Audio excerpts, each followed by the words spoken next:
Bangunan komplek makam ini konon berada di atas bukit buatan yang tanahnya diambil dari galian tanah sekitar komplek. Di dalam komplek beristirahat seorang patih yang memiliki jiwa seni sangat tinggi. Siapakah beliau? Ikuti perjalanan singkat Senyum Indonesia.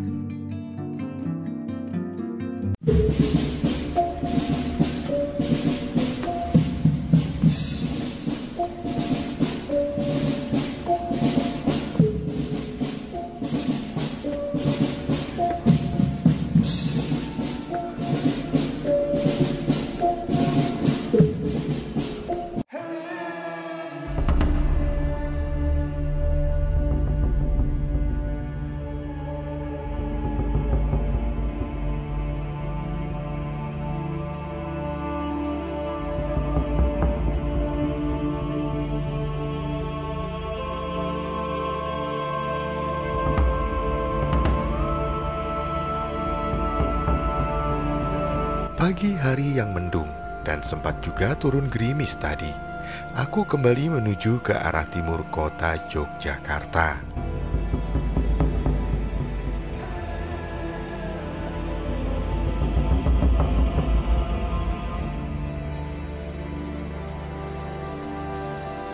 Dan kembali kususuri Jalan Kusumanegara yang selalu padat di pagi hari. Aku harus mempercepat perjalanan karena di hari ini banyak sekali jadwal yang harus kuselesaikan. Oh ya, sebelumnya aku hendak mengaturkan permintaan maaf pada teman perjalanan Senyum Indonesia jika selama pengambilan gambar tidak maksimal. Selain faktor alat yang seadanya, juga karena ketatnya jadwal kerja hingga kadang tak bisa mengeksplor mendalam mengenai suatu tempat yang aku kunjungi. Tapi Senyum Indonesia akan selalu berusaha menghadirkan yang terbaik, meski pastinya selalu masih banyak kekurangan di sana-sini. Terima kasih untuk support dan apresiasi seluruh teman perjalanan Senyum Indonesia.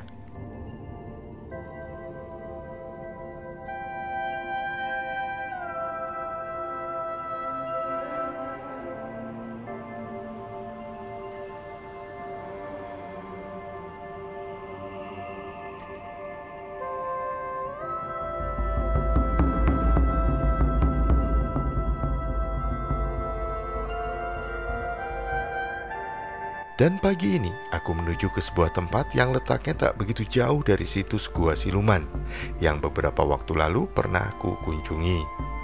Karena letaknya yang berdekatan, maka jalur yang kutempuh juga tidak terlalu berbeda, yaitu melintasi Jalan Kusumanegara dan melewati kebun binatang Gembiraloka.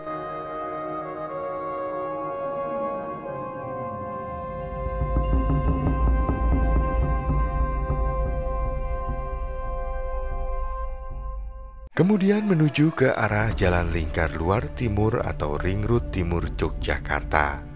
Lalu ketika bertemu dengan perempatan Blok O, kita bisa mengambil jalur ke arah kanan.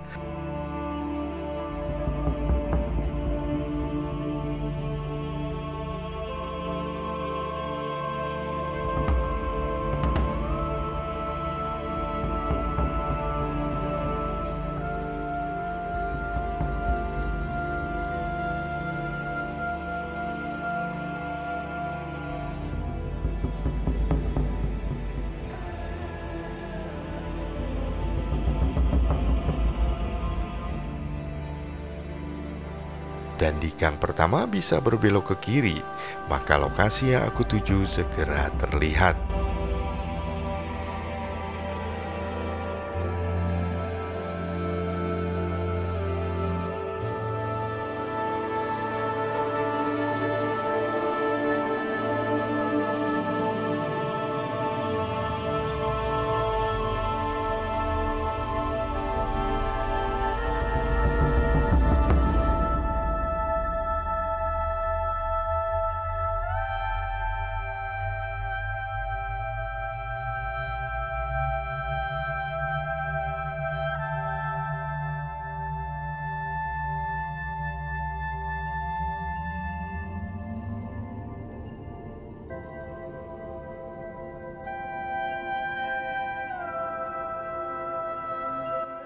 Dari kejauhan terlihat sebuah pintu gerbang yang berwarna memudar Di depannya tampak komplek lain berupa sekolah dan juga perumahan. Tempat itulah yang kutuju. Tempat tersebut bernama Situs Makam Cendonosari. Lokasinya berada di Kelurahan Wonocatur, Kepanewon Banguntapan, Kabupaten Bantul, Daerah Istimewa Yogyakarta. Aku disambut oleh gerbang yang tak lagi berpintu, namun masih terlihat engsel-engsel yang kokoh. Mungkin kayu pintu gerbangnya telah dimakan usia dan perlahan hancur. Terbayang kegagahan pintu gerbang ini di masa awal berdirinya. Pintu masuk ini berbentuk segi empat, sementara di kedua sisinya ada hiasan lubang-lubang berbentuk belah ketupat. Di bagian atas gapura terdapat ukiran gambar kolo atau raksasa, dan juga menggunakan sengkala memet atau gambar untuk menunjukkan tahun. Terlihat sengkala memet melambangkan Dwi Nogoroso Tunggal, yang kalau dibaca melambangkan tahun Jawa 1682. Tahun Jawa 1682 bersamaan dengan tahun 1756 tahun Masehi dan merupakan tahun berdirinya Keraton Yogyakarta. Situasi situs Cendonosari saat ini terbilang lebih rapi dan bersih dibanding ketika beberapa tahun lalu aku mendatanginya. Aku kemudian disambut oleh Pak Endri yang bertugas menjaga dan merawat situs Cendonosari, menggantikan mertuanya yang kini telah tiada. Dan setelah melewati gapura tadi, di depan bukit ini ada dua papan informasi yang menjelaskan situs ini sebagai sebuah cagar budaya, sekaligus juga peringatan dan hukuman bagi yang merubah cagar budaya ini. Di sebelah kanan pintu gerbang terdapat sebuah bangunan berbentuk joglo yang kondisinya memprihatinkan dan sepertinya juga kurang terawat. Bangunan terbuka ini disebut sebagai Balai Paleraman yang memiliki fungsi sebagai tempat pemberhentian sementara jenazah sebelum dimakamkan di atas bukit.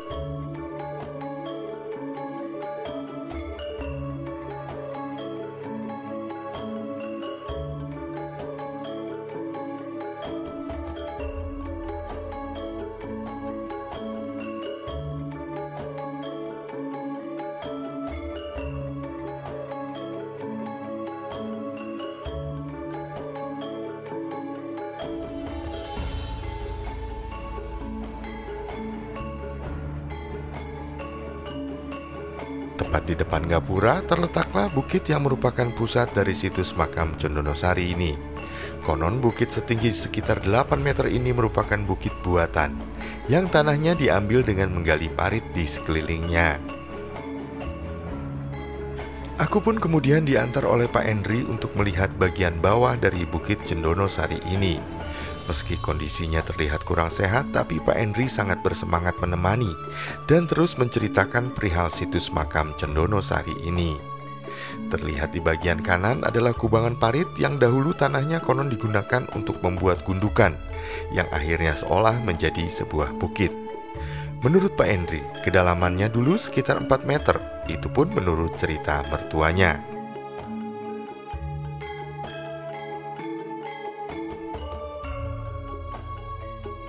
Kini kubangan parit tersebut digunakan oleh masyarakat sekitar untuk membuat kolam ikan dan lain sebagainya. Suasana di sekitar situs Cendonosari ini memang sangat tenang, meski dikelilingi oleh perumahan yang cukup padat. Terlihat struktur dari batu yang menahan bukit Cendonosari. Menurut Pak Endri, semuanya masih asli. Dan ketika gempa terjadi, struktur paling dasar ini sama sekali tidak mengalami kerusakan. Dari mertuanya pula, Pak Endri mendapatkan kisah jika area situs makam Cendonosari ini dahulu lebih luas dari saat ini dan dikelilingi oleh tembok yang tersambung dari pintu gerbang masuk tadi. Namun seiring berjalannya waktu dan pesatnya pembangunan pemukiman, lambat laun area situs menjadi menyempit dan bagian tanahnya hingga kini kabarnya masih terbagi dua. Jika bagian barat merupakan tanah Keraton Yogyakarta, sedangkan bagian timur adalah milik dari Keraton Surakarta.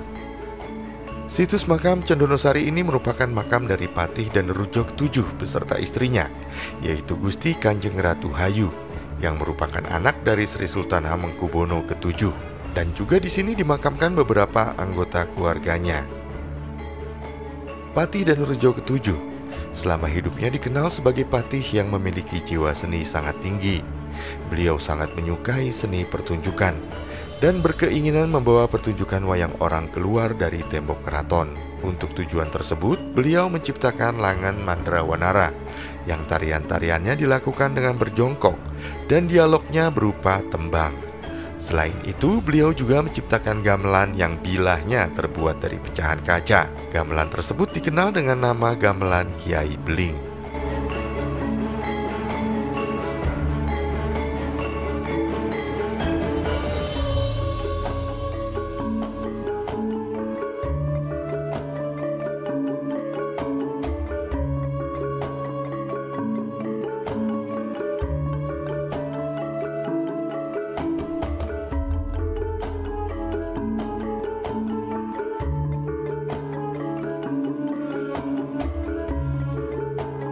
Aku pun terus berkeliling sambil ditemani oleh Pak Endri dan riuh suara burung.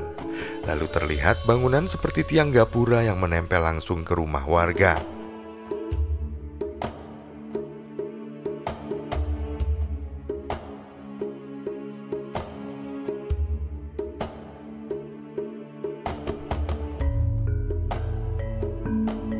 Dan di dekatnya ada sebuah cungkup kecil yang kabarnya adalah makam dari kuda milik Pati dan Rujo ketujuh. Kuda tersebut bernama Kiai Bawuk.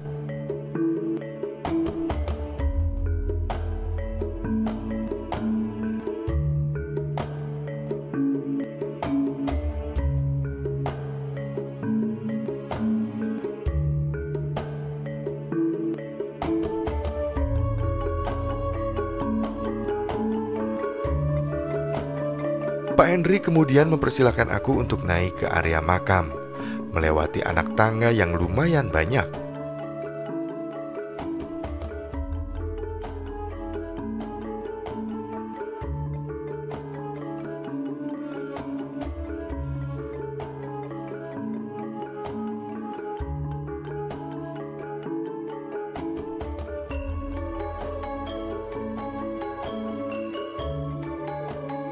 Bagian kanan dari tangga ini sempat roboh akibat gempa beberapa tahun lalu, tapi kini telah diperbaiki.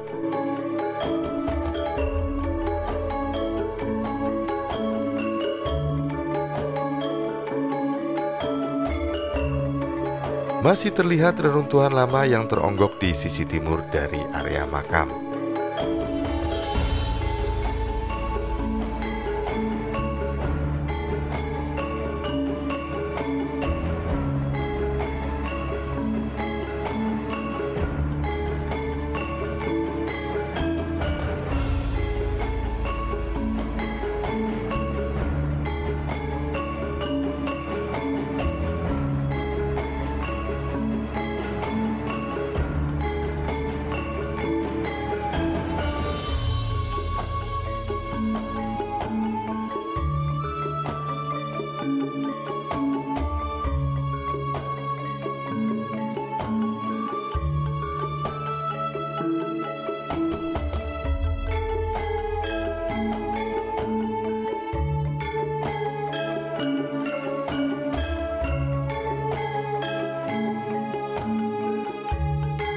Aku pun tiba di bagian bangunan utama. Disinilah Pati dan Rujo ketujuh beserta istrinya dan juga anggota keluarganya dimakamkan. Ada juga bagian makam yang telah disiapkan untuk anggota keluarga lainnya. Bangunannya terlihat sudah sangat tua, dengan warna dominan hijau dan kuning muda, dan saat ini mengarah ke arah warna putih.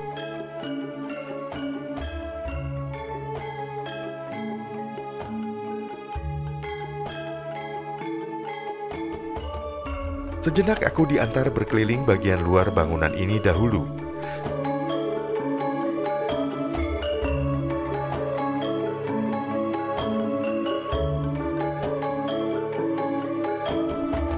Sebagian besar kayu yang menjadi bagian utama bangunan sudah lapuk. Terlihat juga di bagian atap dan saluran airnya. Tapi sebagian besar kayu masih sangat bagus dan terlihat kokoh.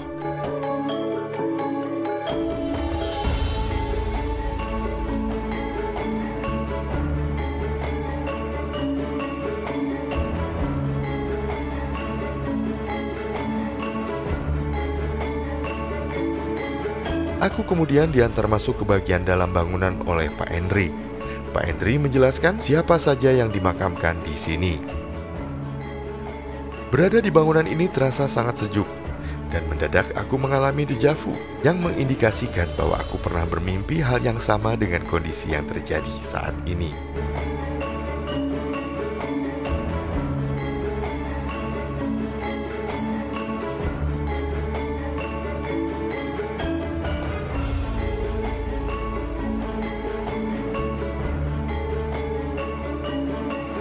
Sejenak aku pun berdiam diri, menyampaikan penghormatan dan harapan-harapan terbaik bagi Patih Danurejo ke-7 dan juga keluarganya.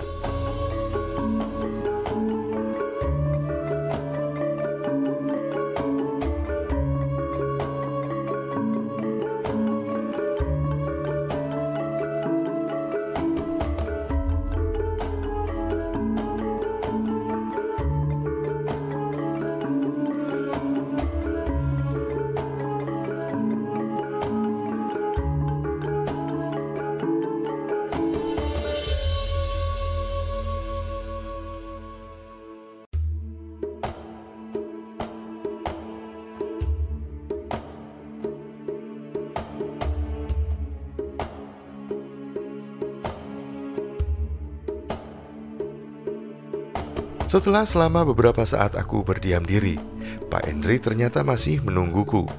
Beliau menjelaskan bahwa semua pepohonan yang ada di sini tidak sengaja ditanam, melainkan tumbuh dengan sendirinya. Dan dinamakan Cendonosari sebab dahulu ada sebuah pohon cendana tumbuh di area ini. Menurut Pak Hendri juga, dahulu jendela bangunan ini tertutup oleh kaca. Namun entah terjadi di tahun berapa, ada pihak-pihak yang merusaknya hingga seluruh bagian kacanya pecah. Setelah sejenak berbincang dengan Pak Hendri di bagian depan bangunan makam, aku pun segera undur diri. Cukup lega rasanya bisa singgah lagi di bangunan makam Cendonosari ini. Mungkin bagi teman perjalanan Senyum Indonesia yang ingin berkunjung, ada baiknya memilih waktu di pagi hari, karena Pak Hendri rumahnya terbilang cukup jauh dari lokasi ini dan hanya rutin datang di pagi hari untuk melakukan pekerjaan membersihkan area bangunan dan sekitarnya. Dan akhirnya aku pun meninggalkan situs makam Cendonosari dan tak tahu kemana lagi akan singgah di esok hari. Biarlah sang waktu yang akan menuntun.